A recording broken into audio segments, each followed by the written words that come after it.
Hey guys, welcome back to my channel. In today's video, I want to share with you the 10 things that I do every night before I go to bed to ensure that I not only have the best sleep possible, but also the best next day. So my favorite thing about these things that I want to share with you today is that this isn't a really crazy, overwhelming nighttime routine. I don't know about you, but I've definitely got sucked into a really aspirational idea of what a nighttime should be and what a nighttime routine should look like. And everyone's life, everyone's nights look different. And my favorite thing about these things I want to share with you today is most of them literally take like seconds, if not a few minutes. I'm not here to tell you to get home from work, cook an amazing healthy meal from scratch, and then go do an hour at the gym, and then go for like an hour walk, and then read a self-development book for an hour. Placing a lot more emphasis on my nighttime routine sets me up for the best day possible the following day. I plan the next day the night before. So I know some people love to wake up in the morning and check their diary, check their schedule, and then kind of see how they feel and plan that day. And I've tried both, but I personally am someone who prefers to, as soon as it hits 5, 6 o'clock and I'm kind of like switching off for the day, switching off of work for the day, I love to check my diary, check my calendar, and just kind of see what I've got lined up for the next day. I like to write out my to-do list for the next day, and I also like to look at what I maybe didn't have time to accomplish that day and move it to the following day. If I do it around 5, 6 p.m, I find that I can kind of just like let go of work for the day, if that makes any sense. I kind of like let go of all the stress and the things that I have to think about, or the things that I can't forget. If it's all written down, I have a little bit of a head start on the next day. I feel like I know what I've got to do, I know what I have to accomplish, and I know what I want to get done.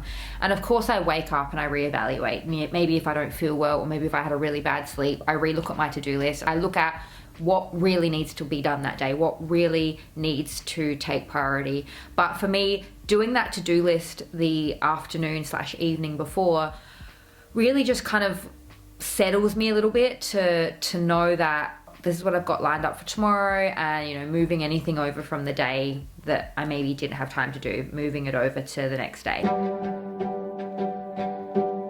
This is something that I'm super grateful for the house that I have. And if you don't have this specific setting on your lights, this is something that I highly recommend, putting some money aside for, saving up for, being able to dim your lights in your home. That's something that I've started doing, and it's basically because I was trying to get to sleep earlier and earlier because I'm trying to wake up earlier and earlier. And I noticed that if I was living in my house and it's completely pitch black outside and I've got like so many lights on, it's kind of messing with my circadian rhythm a bit, and it's kind of messing with my body clock, because that much bright light can really interfere with your sleep patterns and just your overall health. I know it sounds kind of crazy, but we do live in a world that is very different from the world in which our ancestors live. And don't get me wrong, I am super grateful for, was that Isaac Newton?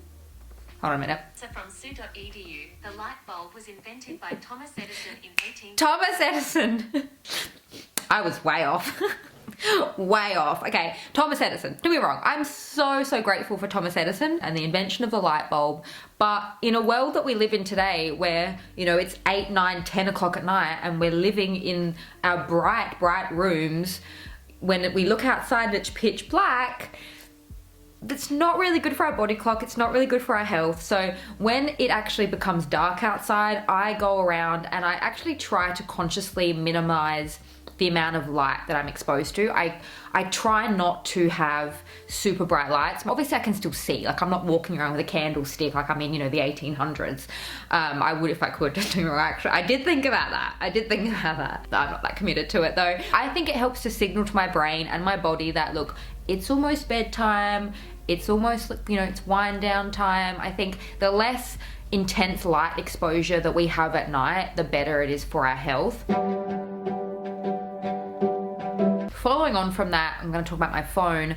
I also do have a do not disturb feature that turns on automatically at 7:30. I do try really hard not to use my phone after 7:30, but sometimes life happens and I end up using my phone after 7:30. People in my life who text me after 7:30 do not get a response unless it's somebody that's on my like emergency contact list. They can contact me after 7:30 if they need. I do get a notification, but all my other notifications are silenced. I have an automatic dimmer set on my phone so that I don't get as much blue light after 7:30, and my phone's on do not disturb. This is also something that I started doing only a few weeks ago, and I don't know why it took me so long. I think I was relying on willpower. The willpower? No, okay, no. It's just, that was not working. I used to charge my phone by my bedside table and rely on willpower to allow me not to check my phone the next morning first thing. No, okay, it wasn't working for me. I now charge my phone in my bathroom. I have an ensuite bathroom that's attached to my bedroom, and I charge my phone in my bathroom.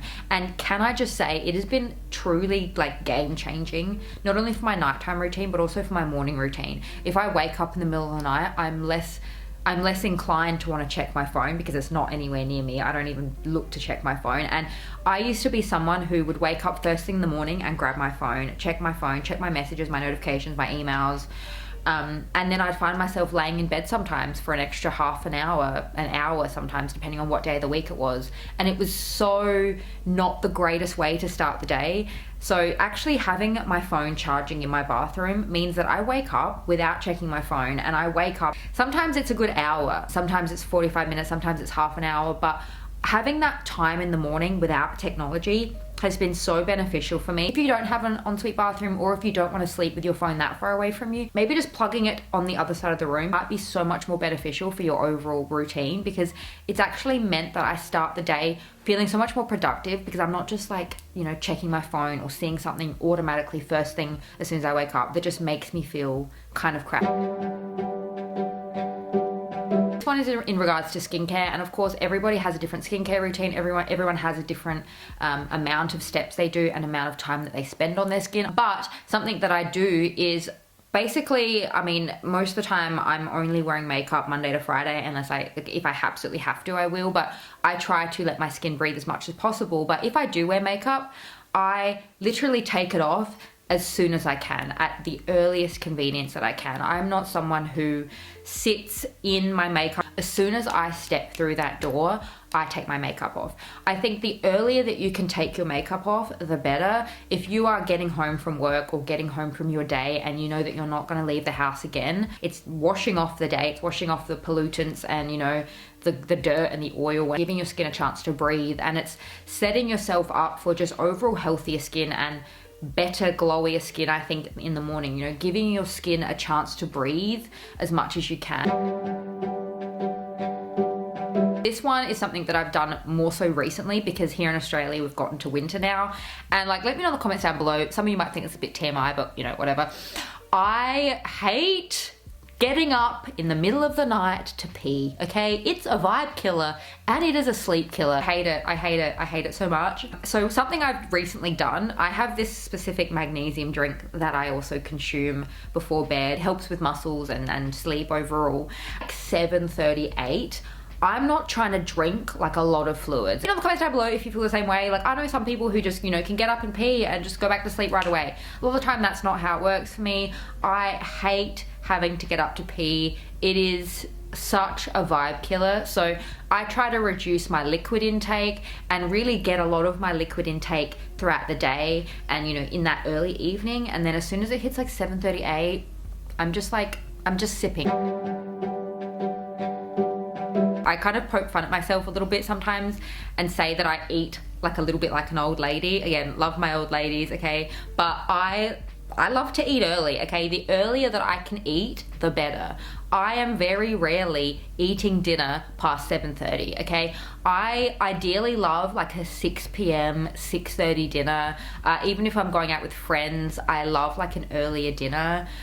Sometimes I've even been known, if I'm hungry at 5 o'clock, like, I'm not having a snack, I'm just gonna eat dinner. I love an early dinner. It allows me and it gives my body the time to really kind of like digest my food so I can go to bed feeling full, but not feeling super full. Like, there's nothing I hate more than going to bed feeling super full. It's like the worst feeling. I've never been someone who can, you know, eat dinner at like 8, 9 o'clock. Even I consider 8 o'clock a late dinner for me. Okay, 8 o'clock's late dinner. If I'm making a reservation and they have 8 p.m, I'm like, ooh. I mean, I'll take it if that's the only one they've got, but I'm like, ooh, that's late. That is late for me. This is just a personal thing, obviously, but, you know, maybe if you're someone who does eat super late, but you wake up feeling kind of sluggish and your belly's just kind of feeling a bit bleh, try eating early and see what you think. Number 7, this one's going to depend on where you are right now, but for me, I live in Australia, so like I said, I'm going into winter, and when I get home from my day, there's nothing more I love than either lighting a candle or like just turning the fireplace on, getting a real cozy vibe within my home. Alternatively, if you're someone who is heading into summer right now, I'm so excited for you, but there's nothing that I love more. And again, I'm trying to even do this in the winter. It depends on like what the weather's like here for me. But when you get home from the day, there's nothing better. Like, there's nothing more I love in the spring, summertime. I mean, even now for me, I'm heading into winter, and depending on what the weather's like, I still try to do it. But there's nothing I love more than getting home and like opening up a window or a door and just letting the fresh air get into your house. There's nothing I hate more than like a stuffy house. Letting the fresh air into your home is so good for you. Something I've also noticed I do religiously within my like afternoon nighttime routine, and that is I check my step count on my phone. And that's basically because I'm really trying to hit 10,000 steps a day. Most of the time I hit it, and if I don't hit it, I come so close to it. And it's not in like a punishing way. I don't check my step count to like punish myself because I didn't walk enough. I do it because it allows me to see how active I've been throughout the day. And, you know, regardless of what my step count is, I still like to get in daily movement throughout my day, whether it be stretching, you know, exercising, gym, walking, Pilates, spinning, whatever. But I do really like to hit that step count, and checking my step count at the end of the day, I mean, if I hit 10,000, it always does give me a little bit of like, oh yay, I just feel really accomplished for the day. If I don't hit my step count, it does actually give me a little bit of that added motivation to hit my step count the next day, or if not, exceed my step count. It's just a weird thing I've always done. I don't know why. Let me know if you like that in the comments down below. Are you super like aware of your step count? Do you check your step count every night? It's something I like to do. I like to just know that I've hit my step count.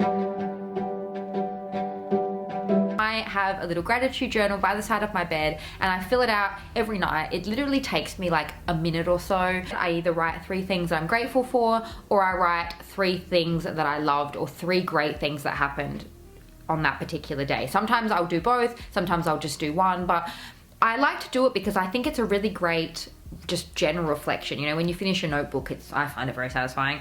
But when I get to the end of the year and I flip through my notebook, I just see so many either great memories or so many things that I'm grateful for, and it just fills me with a lot of joy. And doing that at the end of the day is a really great way to kind of reflect on my day and reflect on the good things about my day, and it's just a really great way to end your day.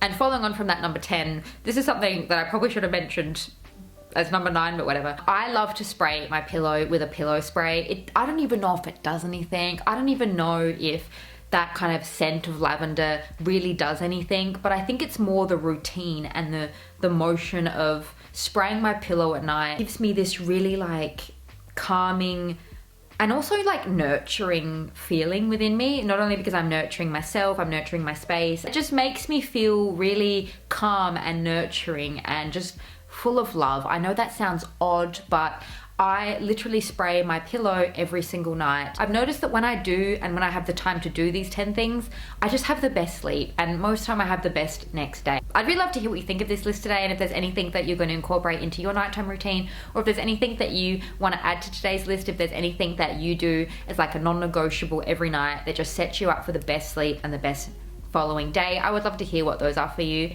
I'm gonna have another one linked to you right here. If you haven't had enough of me just yet, feel free to join me over there. Thank you so much for joining me in today's video, and I'll see you in my next one. Bye.